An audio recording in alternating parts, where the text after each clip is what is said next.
Today on Sekulow, Jen Psaki sells inflation, really high inflation, as Putin's price hike. We'll talk about that and more today on Sekulow. Keeping you informed and engaged, now more than ever. This is Sekulow. Because of the actions we've taken to address the Putin price hike, we are in a better place than we were last month. But we expect March CPI headline inflation to be extraordinarily elevated due to Putin's price hike. We want to hear from you. Share and post your comments or call 1-800-684-3110. I'm not suggesting every person in this country looks at data and assesses in that way. They assess how they feel and what the impacts are on them. And now your host, Jordan Sekulow. Hey, welcome to Sekulow. Right off the bat, let me just say we are monitoring closely what's happening in New York, specifically in Brooklyn in the subway. We know that now it's 16 people injured. There was shots fired. There have been at least 5 people who were shot.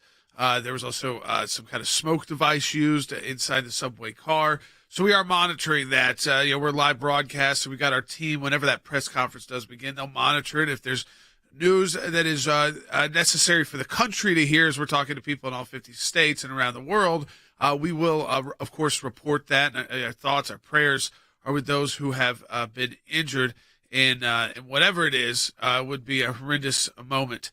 So we're going to continue to monitor that. I want you all to know that right out of the bat. We've got what is affecting the entire country right now is the inflation numbers. So you saw Jen Psaki come out before the release of the numbers this morning, and she's calling it Putin's price hike, as you heard in the opening of the broadcast. Here are the numbers. So overall, and we're going to get into this in the second segment of the broadcast with Harry Hutchinson, just to really break down what these numbers mean and what they're on track to do. For all of you out there, because it's affecting everybody. It doesn't matter where you live. It doesn't matter your zip code. It's worse in some places than others. And I want to hear from you. 1-800-684-3110. Do you buy that this is Putin's price hike, or is it Biden's price hike? I mean, that's the real question. How is it affecting you, your job, your family? 1-800-684-3110. 110, because those are the important stories to tell, is how it's actually affecting Americans. We can look at the numbers, and of course you can figure out, well, this is not good, but I think it's important for people out there to hear how it's affecting you. So give us a call at 1-800-684-3110. That's 1-800-684-3110. So right off the bat, I look at this number. So you've got consumer price index up 8.5% in the year through March. That is the fastest inflation rate since 1981. What happened in 1981? President Reagan took the oath of office. President Carter was defeated.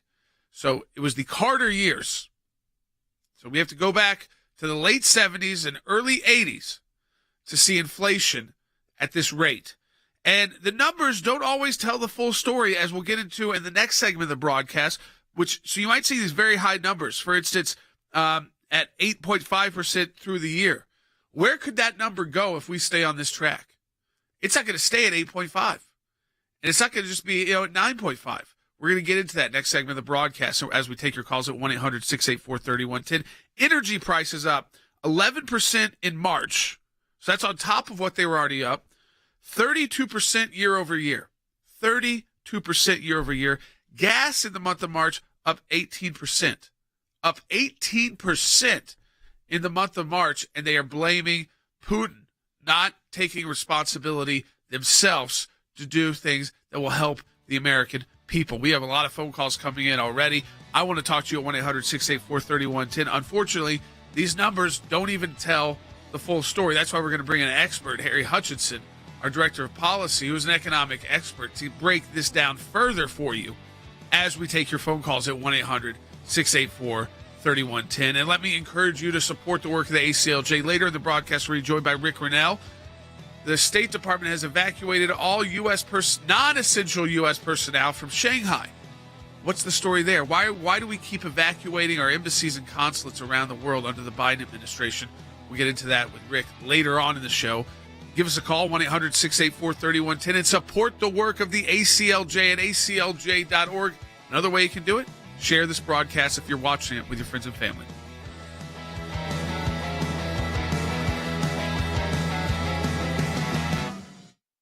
The Labor Department has just released a stunning new inflation report. The consumer price index in March was 8.5% higher than it was just a year ago. 66% of consumers are having a difficult time with these higher prices.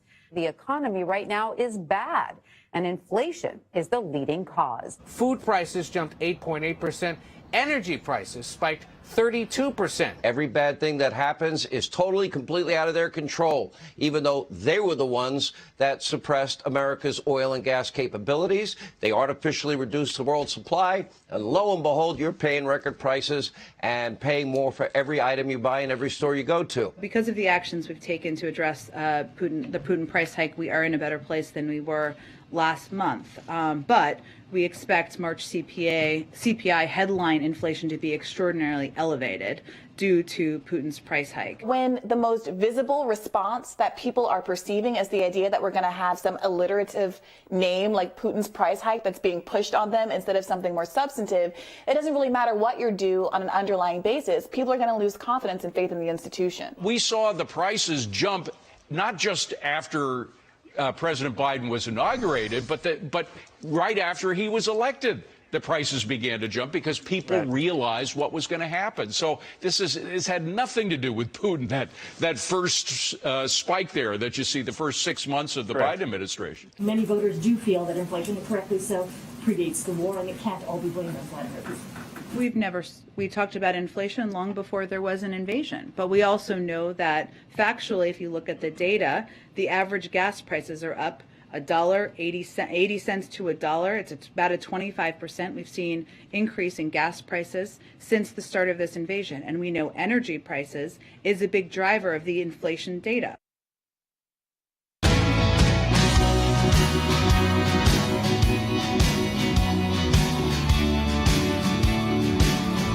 Welcome back to Sekulow. We are taking your phone calls as well. 1-800-684-3110. How is inflation affecting you? You know, this idea that it's Putin's price hike. I believe it's Biden's price hike, and the data actually shows that. Well before we put sanctions on Russian oil and gas, and before Russia launched a larger invasion of Ukraine, because remember, they were already invading Crimea and eastern Ukraine. They were already fighting there. Since the Obama administration.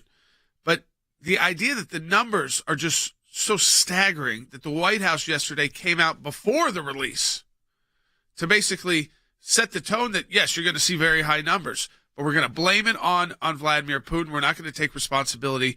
And I don't think that's the American people. They want some solutions being offered here. What are you going to do to bring down this inflation? Because remember early on, this was just in February. It's not too long ago when Lester Holt asked President Biden about this and the idea of this being temporary, which is what the Biden administration put out, Bite 8. I think it was back in July you said inflation was going to be temporary. I think a lot of Americans are wondering what your definition of temporary is. Well, you're being a wise guy with me a little bit. I understand that's your job. So no answer there. That was before Russia invaded Ukraine. Give us a call at 1-800-684-3110. I also want to know how inflation is affecting you, because it's so important to tell those stories, that it's not just numbers on a page that are bad, but how it's affecting you. I want to go right to Harry Hutchinson. Harry, so we see the consumer price index rising 8.5% in the year through March. It's the fastest inflation rate since 1981, and really that was coming out of the Carter years. So it's been a long time since the American people have felt inflation like this. But you talked about the trend in our meeting before we were on the air today. And that number is even more disturbing and worrisome when you pull this out over a year. Absolutely. So I think it's important to keep in mind that the current inflation rate is 8.5%, the highest inflation rate since 1981. But the projected inflation rate going forward throughout this year and into the early part of next year is at 14% annual inflation rate. And so what we've seen is exploding inflationary pressures in the energy sector, commodity sector, food sector, housing sector, and fertilizers sector. And so that really means that the American economic house is on fire, and it has been set ablaze by the Biden administration's policy failures. They keep looking for someone else to blame. So the real question becomes when and if they will become adults. Do they prefer for all time to remain toddlers? And I think the answer is yes. They prefer to remain toddlers. They want to blame Putin. They want to blame greedy oil companies. They want to blame greedy technology companies. Everyone but themselves. So if you look at the underlying sources of inflation, it is fueled by a number of things. Clearly, the Federal Reserve has engaged in an expansionary monetary policy. Equally clear, the Biden administration has engaged in an inflationary approach to the budget. Keep in mind, we passed recently, last year, $1.2 trillion for infrastructure, except there's very little infrastructure in that particular bill. So at the end of the day, the Biden administration effectively has engaged in a deliberate policy of fueling inflation. Airline prices have risen 24% year over year, 11% in March. Energy prices have gone up 11% in March. And while all of this is going on, Jen Psaki, the president's press secretary, stands before the American people while the band plays on and blames it on Vladimir Putin.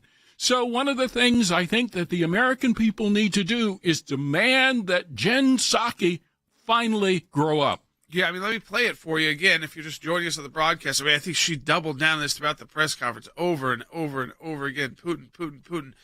And again, that can play a role. But this was already happening before the invasion of Ukraine. So this is not the only factor, and yet that's how they're doing it. It's 100% Russia's fault. They love blaming Russia. Lord knows they love putting everything on Russia. I actually saw a news article out over the weekend that said they're looking at, Russia might interfere in the midterms. They're already building that narrative. They know they're going to get killed in the midterm elections, okay, the Democrats. They know it's not good for them, right? Things are trending horrendously. At least if the election were held today, they'd be in really bad shape. And so they're already starting to use Russia. Ignoring, of course, China, which we're going to get into with Rick Grinnell in the second half hour of the broadcast. But I want to play so you understand this is coming from the mouth. It's not written. It is Jen Psaki. They double and triple down on Putin. Because of the actions we've taken to address the Putin price hike, we are in a better place than we were last month. But we expect March CPI headline inflation to be extraordinarily elevated due to Putin's price hike. Yeah, I mean, let me go to Howard in Oklahoma on line 5. Hey, Howard, welcome to Sekulow. You're on the air. Yes, hi. Greetings. I'm just letting you know that in the farm economy, it's more serious than that. Our fertilizer inputs have gone up. The anhydrous ammonia I bought last spring for $4.80 a ton. We spent $1,320 a ton this spring. Phosphorus went from $4.75 a ton to over $1,000, and it's been that way across the board on our inputs for crops. Chemicals are up anywhere from 35% to 150% over a year ago at the same time. And that's if you can get them. So if you can get them, and again, you're talking about the farm economy, which is a huge part of the U.S. economy and very important. I mean, so you're seeing it basically, Howard, in everything you need. Yes, lots of it's doubled. And our commodity prices are up, so technically we can still make a profit, but our risk is huge. Most farmers cannot borrow enough money to operate on right now. And this goes to another point here, is that people have to figure out to borrow more money. Interest rates are going up as well. So that money, one, it's not as easy to get now. And then two, I mean, you look at these numbers, because the consumer price is looking at everything and combining. But when you get down into the weeds, it's much higher than that 8.5, like we were just talking about. For certain things, like in gas, I mean, it went up another 18% just last month. Absolutely. So fundamentally, we are in an inflationary market. There's an inflationary will indeed hit the food sector. So part of the issue, of course, is that the Biden administration, when they took office in January of 2021, what did they do? They shut down, for instance, the Keystone Pipeline. Guess what? They also approved of the Nord Stream pipeline, allowing more Russian energy to flow to Europe. But after the Biden administration shut down the Keystone Pipeline, after the Biden administration gave up U.S. energy independence, now what is the Biden administration trying to do? They're trying to buy petroleum from Canada. But of course, if you are now buying petroleum from Canada, you have to ship it in rather than use a pipeline, which is both more economically efficient and also more environmentally efficient. And so what we have done over the course of the last 12 to 14 months is we have, by deliberate policy choices made by the Biden administration, strengthened President Putin's hand. He is actually looking at more cash in the Russian bank account now than he was last year at this time. Why? Because the Biden administration made an affirmative decision to make Vladimir Putin richer. I mean, and the ruble did initially kind of tumble, but now it's back. It's back right where it was before the invasion of Ukraine, if not stronger, like Harry is saying. So the idea of these sanctions that we've put on, that Joe Biden said, well, this is going to affect us as Americans, but we need to do it. And I think people bought into that. They're not having the effect on the Russian economy the way that they were intended. So I think they have to rethink everything. But I will go back to this here. What steps could they take? And we only got a minute here, but what steps could they take to actually start alleviating this? Because the first time when Lester Holt was asking about this in February, the president said, well, I'm being told this will be over with, later into the year. Obviously not. I think your analysis is spot on. What the administration could do affirmatively is begin to open the oil and energy spigot in the United States. That would then send a signal to the market that prices long-term are coming down. That would then bring down prices in the short term. But this administration persistently refuses to do anything that's logical, in my opinion. And they'd have to build trust with those industries, because they bring them before Congress and they scream at them, and then they're asking them to go out, hey, drill now, but by next year our Department of Energy will shut you down. So why open up a new drill that could take years to work, which would get the prices down, but you can't trust the administration. We'll be right back on Sekulow. The probability of a recession on the rise. That's according to economists surveyed by the Wall Street Journal. They warn the chance of a recession in the next 12 months, they put it at 28%. In January, they put it at 18%. High inflation, high interest rates, when things kind of go off the rails and recessions can occur. Consumers and business people are already pretty nervous, but if they lose faith and run for the bunker and stop spending, stop hiring, stop doing what they typically do, that would be a recession. There's a good chance for a recession. Biden's not doing a good job on the economy. And when you have inflation picking up the way it is, it's killing wages, it's killing opportunities, it's raising taxes on its own. Just unrealized capital gains are going way, way up because of inflation. So I think there's a reasonable chance we'll have a slowdown or recession in the next year and a half. The economy is going to decline for two principal reasons. One is the Biden administration is still continuing bad policies on regulation and the like. And the Federal Reserve does not know how to fight inflation. They're rapidly raising interest rates. That's going to hit the mortgage market and other things. So when you have incompetence plus incompetence, you get a troubled economy unnecessarily. Clearly, the chances of recession have gone up meaningfully. We saw the Treasury curve invert, meaning that you had longer-term yields lower than short-term yields. That's reversed, but that's typically a warning sign of an impending recession, at least over, let's say, the next 6 to 18 months. So I think a lot of people are concerned there's going to be a recession. You see some of those really defensive sectors like utilities, consumer staples, as those continue to get more into favor. That's equity investors showing you that they're concerned about a recession. There's nothing they're doing that would precipitate a slower rate of inflation. And the worse it gets, the bigger the downturn's going to have to be to bring us back. From day one, Joe Biden has signed over 77 executive orders imposing more restrictions on the economy. We see it on the energy side, where on one side of their mouth they say, produce more. On the other side, we want to put you out of business.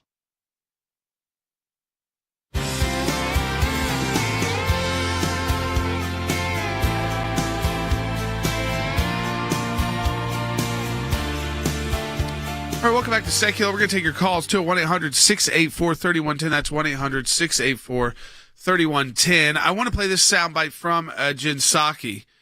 And a quick update on what's happening in New York, just for everybody listening right now. The new NYPD has announced that this is not being investigated as an act of terror. So it's not being investigated as an act of terror.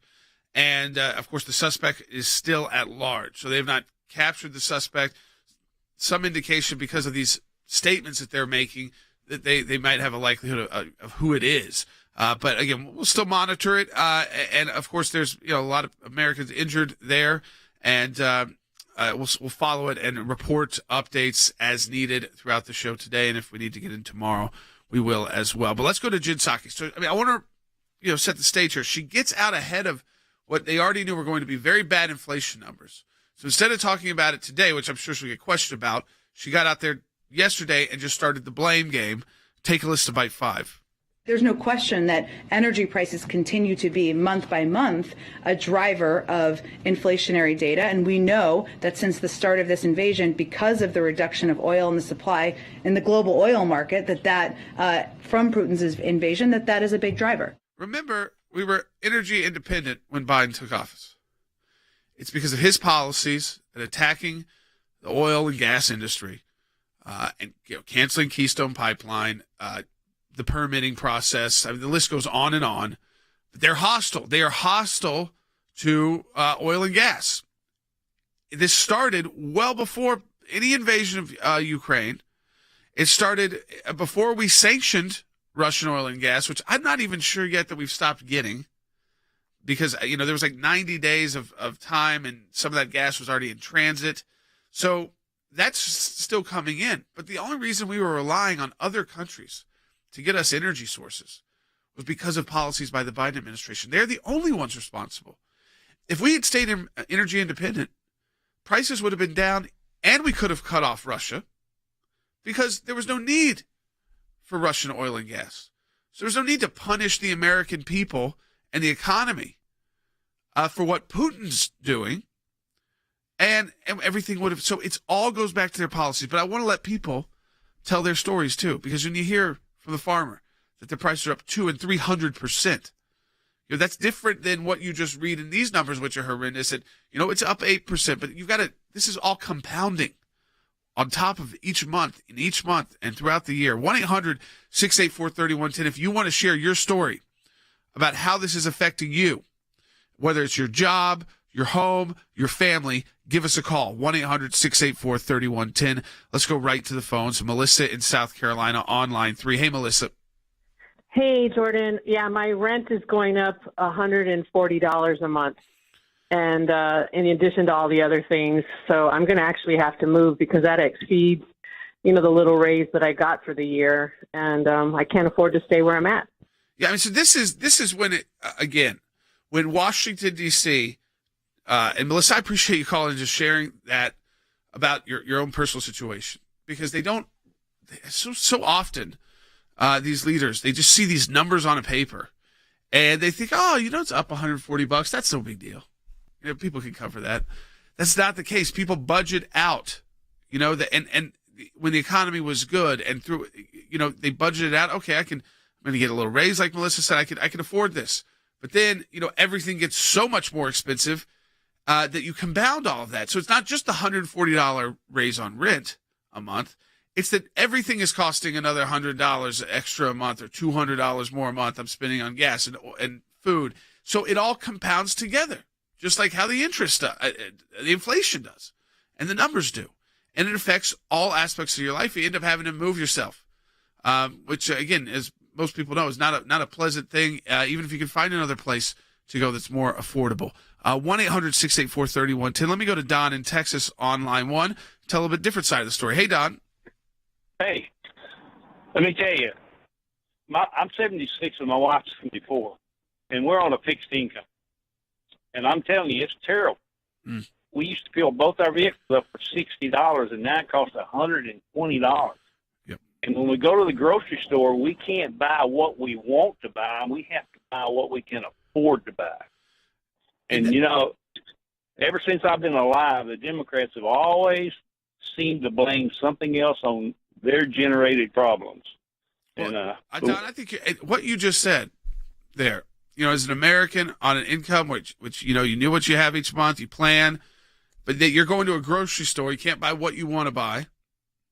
You got to buy what you can buy. I think that is the message that the American people is resonating with the American people right now. I mean, if they even have what you want to buy sometimes, which they might not even have because, they blame supply chain. All this goes back to energy. But I want you to understand, as a producer Will pointed out, when they blame Putin and say, it's his fault, well, everything you're facing right now is Putin's fault, they're not saying they're changing any policies. Understand that. That's a dangerous part of this. They're not saying, well, even because of Putin, we're going to do this to alleviate.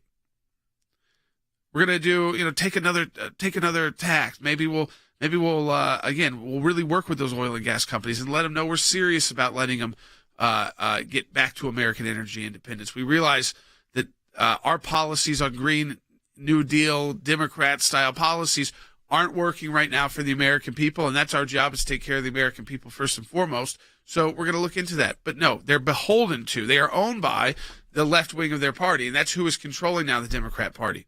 So they have no solutions for you. It's just a blame game. And it's always been a blame game. They're going to blame losing the election, it already looks like, on Putin. And not because of inflation, but because of, Russia is going to get inside. That's already a narrative building yet again, because Republicans look like they're going to take back the House and maybe the Senate as well. So they have to start blaming Russia. They ignore China completely, which we're going to get into with Rick Riddell. Let me take one more phone call before we go into our finish up our first half hour. Second half hour coming up. Let's go to Linda in Kansas on line 4. Hey, Linda. Hello there. Thank you so much for taking my call. Thanks for calling. I wanted to let you know that I live in Southwest Kansas. I have to drive an hour to a doctor. My groceries have tripled, and the cost of gas has more than tripled, and I am on a fixed income. I wish I had the money that Biden has to spend. Well, if you had, business deals with Ukraine or China, you might. But, most Americans, most of us don't have business deals with Chinese Communist Party members and, oligarchs. But, that's why I think Washington can forget very quickly, especially the Democrats and the left. These aren't just numbers on paper. It's not just $50 more here and $100 here. You start adding that all up, and you hear it in people's voices. This is real. This is the number one issue for Americans, is they're making how to pay for what they need. Just the basics to conduct life, to feed their family, to get to work so they can get paid to keep doing that. No one's talking about extras right now. They're just talking about what they need to live. Now, we're in the same situation, the ACLJ. We're in a big matching challenge month. But let me be clear, before I tell you where to donate, I only want you donating if you're in a good financial position. And you can donate at ACLJ.org and double the impact of your donation. So it's a great time to support our work if you're financially able to at ACLJ.org. Second half hour coming up. Here's what I want to say to our ACLJ members, or for those of you that enjoy watching this broadcast. Whether it is going after the deep state, whether it is litigation that we're engaged in, whether it is defending the persecuted church and getting individuals out of prison because of their faith in other countries, whether it's training lawyers to fight for religious liberty, not just here in the United States, but around the globe, whether it is producing a daily, 5 days a week, 1 hour live television and radio broadcast heard on thousands of radio stations, on TV platforms, on social media platforms. Your support of the ACLJ enables us to do all of this. We want to encourage you to support the work of the ACLJ. And when you do that, you're supporting our production teams, our videos, whether it's that kind of production and other things that we are working on. The ACLJ is front and center on this. We're in a matching challenge campaign. Any amount you donate, we get a matching gift for. Go to ACLJ.org. Keeping you informed and engaged. Now more than ever. This is Sekulow. And now your host, Jordan Sekulow. I want to let you know right at the top of the second half hour of the broadcast, too, we're monitoring what's happening in New York City, in Brooklyn, and the subway station, and what happened in the subway car. Shooting, some kind of gas incendiary device used. It's reported now at 16 people injured. We don't have a lot more about. They say somewhere between 5. They think were actually shot. The suspect is still at large. They announced on the one hand that they're not investigating as an act of terrorism, but they also are not ruling from the NYPD, not ruling any motives out. So still leaving it open-ended. That we're not going to pass judgment or speculate here because this is an ongoing situation where they're hunting for this person. But we will keep you updated throughout the broadcast today if it's necessary, and of course tomorrow as well. Our prayers with those who are injured and those individuals who are injured. The reports now is just injuries. We don't have a lot more than that. We're talking about, of course, these new inflation numbers. We're going to talk about in the next segment with Rick Grinnell some of this fleeing embassies and consulates by the Biden administration. Also, the blame Russia narrative in politics. It's bubbling up. I'm seeing it in news sources. How Russia might launch a campaign to influence the U.S. elections, and guess who they're going to be hurting? Democrats. And who should they be helping? Oh, supposedly it's Republicans. They think that this is where Vladimir Putin in the middle. He's got a mess in Ukraine, but you know what? They're going to be influencing U.S. election because he really wants Speaker Pelosi out. By the way, there's been so much unity on Capitol Hill, for the most part, on these sanctions and on the action that's been taken to try and prevent this Russian aggression. If you're calculating it, it didn't seem like for him. What's the big difference? What's the big difference? Both parties have said they don't want to send U.S. troops. Both parties have said send weapons, and both parties have said don't try to cut off the Russian economy. So it's a scam. But they are blaming everything they can on Putin. We saw that with these huge inflation numbers. And I want to get to some of your phone calls now before Rick Grinnell joins us in the next segment of the broadcast. Let me go to Carrie in South Carolina on line 2. Hey, Carrie. Hey, Jordan. How you doing today? Good. Good to talk to you, man. Thanks for having me. You were asking how these prices are affecting people. I live in South Carolina. I'm a small business owner. I own a small welding and fabrication business. Yep. And as I was saying, the price of material has doubled since last year. And, I mean, one length of pipe, standard black iron pipe, is $700 to $800.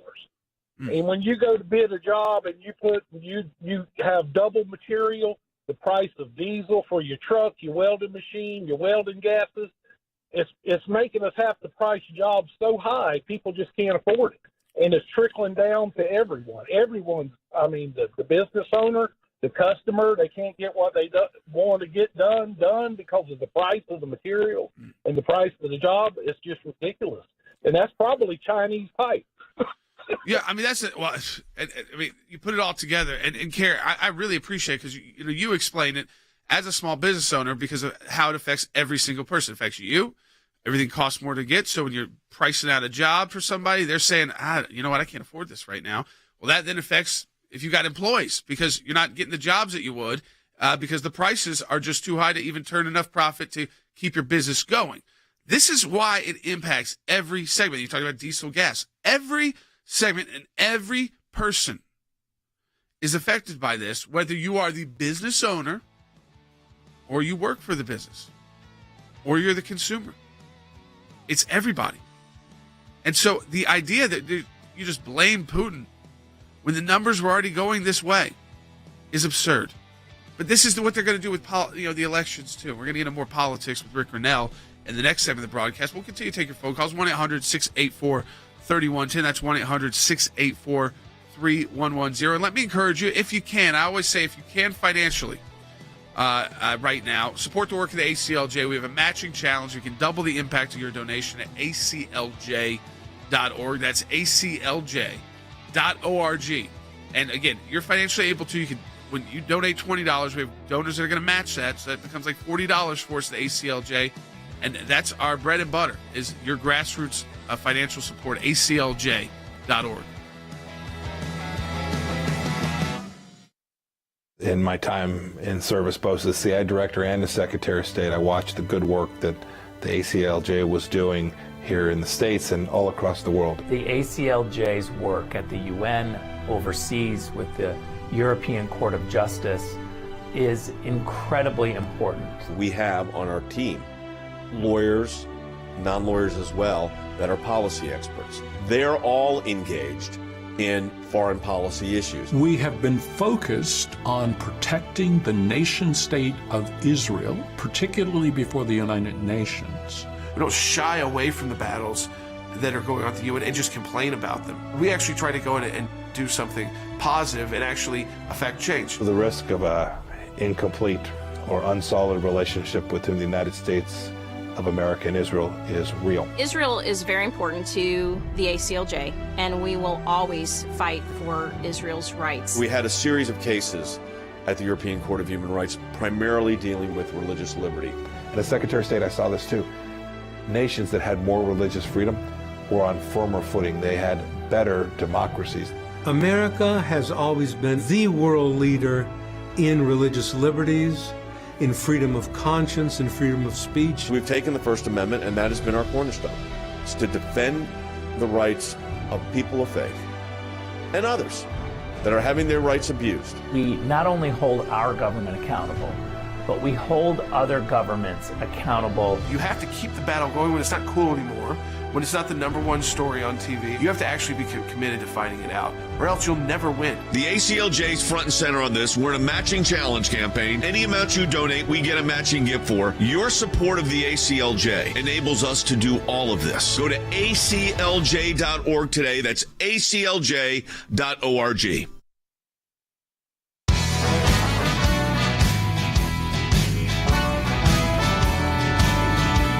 Welcome back to Sekulow. We are taking your calls at 1-800-684-3110. I want to go right back to, we're talking about the inflation numbers, get into some of the politics of this too, because it's going to be blame Putin too. So Putin's not just responsible for the inflation; he's also going to be responsible for those bad Republicans beating Democrats in the next election cycle. Let's go to Todd in Colorado on line 1. Hey, Todd. Hey, how you doing? Hey, we're good. Good. Well, yeah, I just kind of wanted to call it and agree with some of these people that are calling in. It's the same over here as well. I mean, my wife and I both have our own businesses, and we're being impacted by this severely because we offer what would be, I guess, luxury.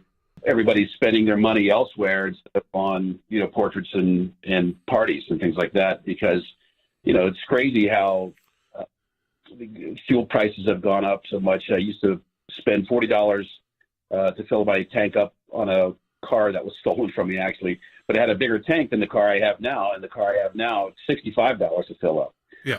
And then groceries went from about $100 every week, really, to $200 a week. Yeah, I mean, this is massive effects, and you're talking about, again, like the service industry provide services that normal times things are decent for people, not even great, just decent.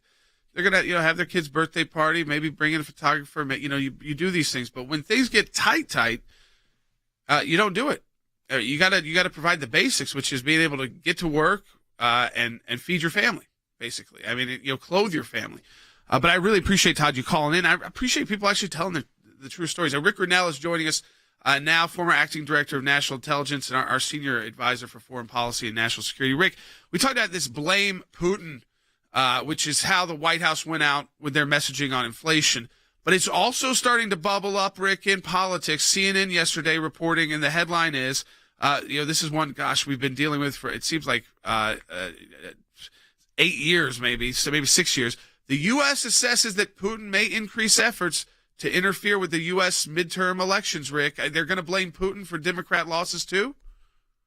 Yeah, here we go. I mean, this is really, honestly, if you look at the details, and most Americans who are not familiar with the intelligence lingo are going to miss this. But when you look at the details of what they're saying, first of all, it's anonymous sources yet again. So anonymous sources are telling, some outlets, media outlets in Washington, D.C., who are running with this information, pretending like it is real or verified. It's unverified intelligence. It's anonymous. It should not be given the type of weight that reporters are giving it. I think that the fact is reporters are jumpy. They love this messaging. This started with the Daily Beast. They love this mantra that you should look at Russia and Russian disinformation. Let me just say two things. First of all, it's Chinese, it's the Beijing line, it's the Chinese hope that Americans and journalists in America constantly say, look at Russia. The Chinese do not want anyone scrutinizing their relations with the Biden family. So they are going to be very pleased to see the Daily Beast and others say that this is Russian disinformation. Look over at Russia. The Chinese love that. The second thing is we have to remember that the Russian disinformation is just the new term for Russian propaganda. We all know what Russian propaganda is. When you use the word propaganda, everybody knows immediately that this is phony, fake information and typical of what Russia does. No one is surprised that the Russian government pushes propaganda. But instead we call it disinformation because we want to make it different. But I will say this and finish with this. Almost exclusively, the Russian disinformation, the Russian propaganda, was about our election policy issues, our discussions around the election, not the itself. The Russians did not break into our election system and change votes. The risk of that is extremely minimal because of our system. And yet the media pretend that the Russian attack on our election is somehow with vote counting. It is with the discussion and largely on social media about the election. Yeah, I mean, Rick, I wonder, because you talked about China there, and you sent a tweet today in response to the news that the U.S. State Department ordered non-essential U.S. government employees to leave Shanghai. So he says that would be a consulate there. And you wrote, I've never seen the State Department evacuate from so many countries in 1 year. U.S. diplomacy is shattered under Blinken, and we shouldn't employ and use taxpayer dollars to fund anyone we call non-essential. Let's walk through that. First off, that the State Department, all these evacuations where we're leaving, and you talk a lot about how foreign service officers, the idea used to be they were, you're brave, you go into places that are tough, and you're there to try and prevent worse actions, but you are putting people are putting their life on the line when they join those agencies, and now it seems to be a different model is run. Yeah, let me be very clear. I know a lot of foreign service officers who are very brave and courageous who want to be on the front line, but they are being pulled back. I have talked to individuals who are career officials who say, just when we're getting going and being able to solve a crisis or a conflict, we're getting pulled out, whether it's Afghanistan or Ukraine or any other places. Now, we all know that when there is a point of danger and there isn't proper protection for foreign service officers who don't carry guns, they need to be evacuated. But many foreign service officers, career people at the State Department, sign up to problem solve. They want to be on the front lines, and we're pulling them out too fast and getting rid of diplomacy too quickly. I mean, is the issue in Shanghai, is it COVID? I mean, because again, we're not getting a lot. The news is all, Russia.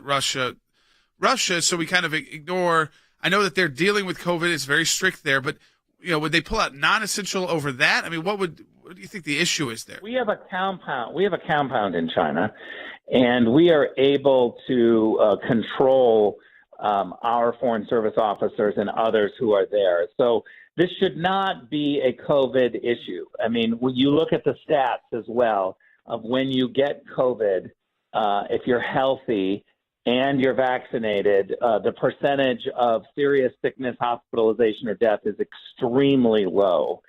And so what we need to be able to do is not be afraid of putting people on the front lines who sign up to do their job when they want to do their job. Don't pull them early and pretend like it's a crisis that we can't control or handle. You can mitigate and protect, of course. Everybody knows that. But it seems like there's a panic within the State Department and a first inflection to evacuate our people just when they want to be doing their job on the front lines. And I think it would be interesting for people because they hear this a lot, Rick, throughout all of these evacuations, non-essential being evacuated. So it's not everybody, but it's non-essential. Who does that usually mean at a large compound like you're talking about, where we've got a lot of Foreign Service folks and a lot of State Department folks? Well, first of all, it's incredibly offensive to me as a taxpayer to hear that we're paying people who are called non-essential. I ran the embassy in Berlin and the 5 consulates, and over my 2 years, I saved $19 million simply by not hiring people that other ambassadors before me had hired. Positions had been filled because I wasn't convinced that they were essential.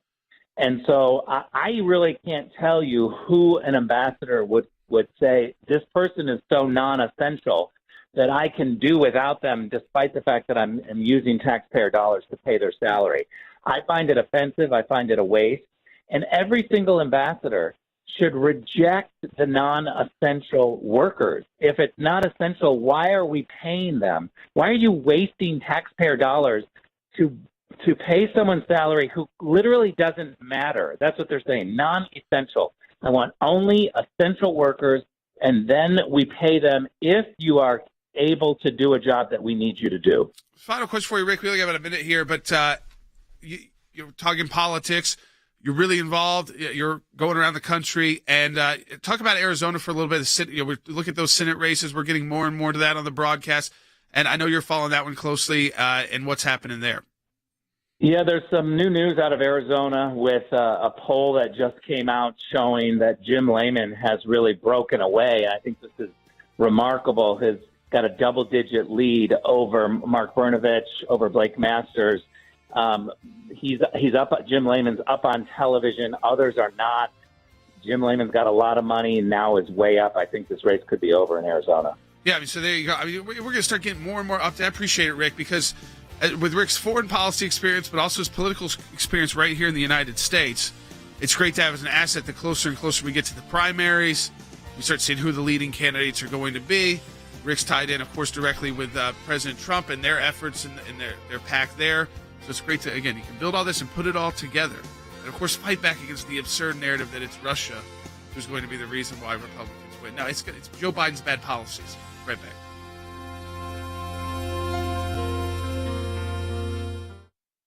Gas prices continue to be a major concern for so many of us here. In this new era of what I call authoritarian aggression, led by Xi Jinping and Putin, is to recognize one of our great strengths is American energy. The Biden administration and its allies in Congress did nothing to address this crisis as it was unfolding while we were warning them of that. President Biden draws down 1 million barrels a day of oil for the next 6 months, which means 180 million barrels total. Would leave the already depleted reserves down to around 388 million barrels, which will be the lowest level since, ready for this one? March of 1984. Now the American people are paying the highest petroleum energy prices ever recorded. The Biden administration has always had the goal of raising petroleum prices in order to shift consumption to alternative sources of energy. It's impacting you directly in your pocketbook. It affects your family. If it affects your family, it affects us. And we want to take action on this to help you out. The Biden administration is bent on not allowing U.S. energy production to ramp up, not allowing us to be energy independent. Joe Biden can't hide from the fact that he is the president of high gas prices, and they're looking for anyone to blame. They gave up U.S. Energy independence. They shut down the Keystone Pipeline. 1 year ago, the price of fuel was $2.87 versus $4.19, but I think the year before that, weren't we in the 190s? They wanted to see gas prices reach about $4 per gallon. They want to incentivize Americans to basically get their energy from so-called alternative sources, which are non-existent. That's why policies have to be put forward that make sense. Support the work of the ACLJ at aclj.org.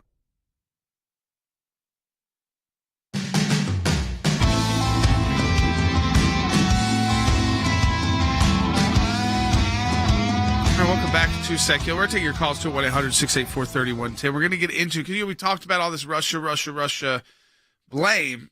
What is actually happening on the ground in Ukraine? There's been some changes by Russia, which are not, things that look good for the Ukrainian people because of who the individuals are that are being empowered by Putin. I want to get to one of your phone calls first, and we'll get to that with Wes Smith, who's on set with me here.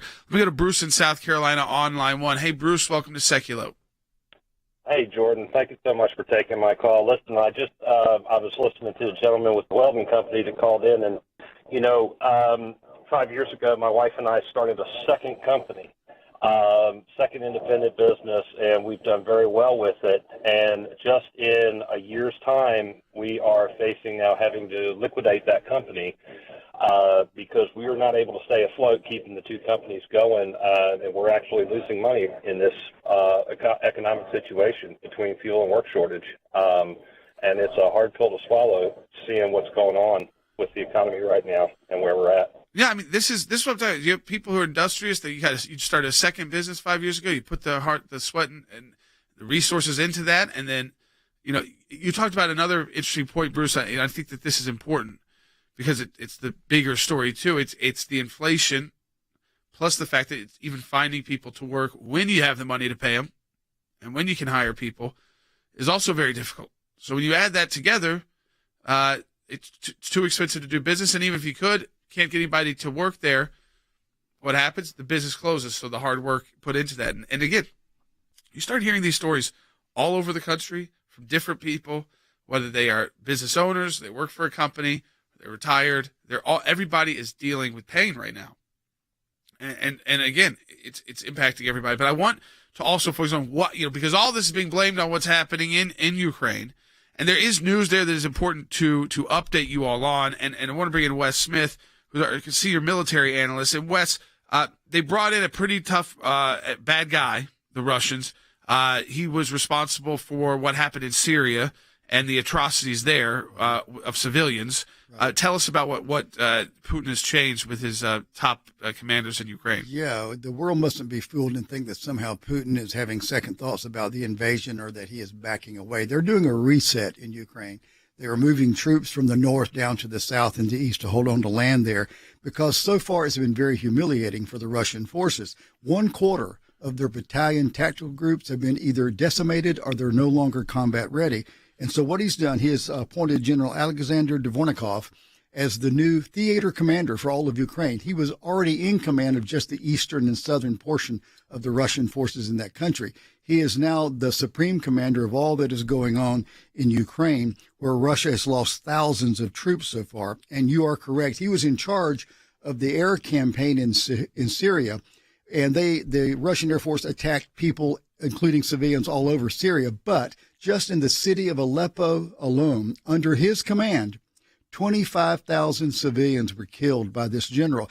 They used these kinds of tactics. They would target hospitals, civilian neighborhoods, civilians fleeing the war zone. And under Dvornikov, they would use airstrikes against a civilian target. Then they would wait until the first responders showed up, and then they would launch secondary strikes to kill the first responders. This is the kind of man that he is. So we can't kid ourselves. Putin will double down on Ukraine. They will continue to attack civilians and commit war crimes.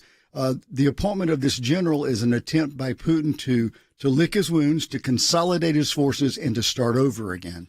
You've got a new blog up that President Biden is correct. Putin's a war criminal, and what people need to know, because they throw those terms out kind of generally, and then we don't hear a lot of explanation on the news about what that means or what exactly that he is guilty of. Right. And there is a difference between war crimes and genocide. Genocide is trying to target a group of people, ethnic, religious, whatever, and to try and destroy them in multiple ways. War crimes are under several conventions, the most prominent being the Geneva Conventions, where certain acts, even though war is horrible, there are certain acts that are so horrible, they are actually forbidden even in war. And what we see are the Russian forces committing these things on the ground, things like targeting fleeing civilians, targeting hospitals, targeting schools, killing people, other soldiers after they surrender. These kinds of things are flagrant war crimes. And this is what's going on there. Under the law of armed conflict and the Geneva Conventions, these things are punishable. You can actually be arrested, tried, charged, tried, and convicted. And we have seen this happen in the past. The question is, how will we bring about justice for Russian troops and Russian commanders in Ukraine? Because it goes from the top down. A commander in a military does not have to be present to be guilty of a war crime. His excuse cannot be, I did not order it or I did not know. That defense was tried and it failed after World War II. But what we are witnessing, Jordan, are war crimes as we speak all over Ukraine, especially the targeting of civilians. And I think it's important for people, and under international law, and while the Russia, Ukraine were not members of the ICC, so the jurisdictional issues would be something we spend a whole broadcast on and legal theories on. But you do see special tribunals set up, and there is an entire set of international law set up, not just to govern if you're going to go to war, but once you're in a conflict. Right. And like you said, it's bad. War is bad. Everyone acknowledges this, and horrible things happen. Some are accidents, but when these intentional acts, if you go in there and you don't take any safeguards or any measures, you can be held responsible. And the question will be at the end of this is, will the world be willing to actually do that? Right, exactly. Because it'll ultimately, under the Geneva Conventions, the way it's set up, it would have to be a body like the United Nations that would set up tribunals and investigate this. Because, as you said, Russia and the United States and other countries are not signatories on the Rome Statute, which established the ICC, the International Criminal Court. But tribunals could be set up. But the United Nations is pretty weak and inept when it comes to these kinds of things. So I'm not hopeful that would happen. But as far as the facts on the ground and the evidence that is there, war crimes are being committed, and they are a clear violation, not just of ICC rules, but of international rules in the Hague and Geneva Conventions, which over 190 countries actually see the Geneva Conventions as binding. So when you bring in this kind of leader, as Putin has, that has already committed these atrocities and ordered these atrocities, has no issue or problem ordering these atrocities. We also see a lot of the former leadership, especially in intelligence, is now in prison in Russia. Mm-hmm. So it's a total reset. So whatever we've seen on the battlefield so far is horrendous, but this could get much worse. Yeah, the Russian doctrine of war, as we witnessed it in Syria, was brutal. It was, again, against international law. That same doctrine of war we are seeing in Ukraine, and now he has appointed a general who is in charge of that kind of warfare in Syria, and he will bring that same kind of warfare to Ukraine. And like I said, I don't think Russia is backing down. They are rearming, regrouping. Folks, I want you to check out Wes's new piece. It's up at ACLJ.org. It's got a catchy title, too, because it says President Biden is correct. Something unique for you to share with your friends and family from us at ACLJ. Putin is a war criminal. What you need to know. It's by Wes Smith. It's up at ACLJ.org. And I hope, again, this kind of broadcast, we're still following what's happened in New York as they're still looking for there's a manhunt under that suspect. So maybe I'll have more news on that tomorrow to report to you. But just how much we can cover in a broadcast today, getting it really into the inflation numbers, taking your stories about it, also explaining to you, how they blame the Russia on everything, how they're going to even blame the election cycle, and what's actually going on in Ukraine right now with Russia. We got into all of that today on the broadcast. Support the work of the ACLJ if you're able to at ACLJ.org. Make a donation today and double your impact with our matching challenge. Talk to you tomorrow.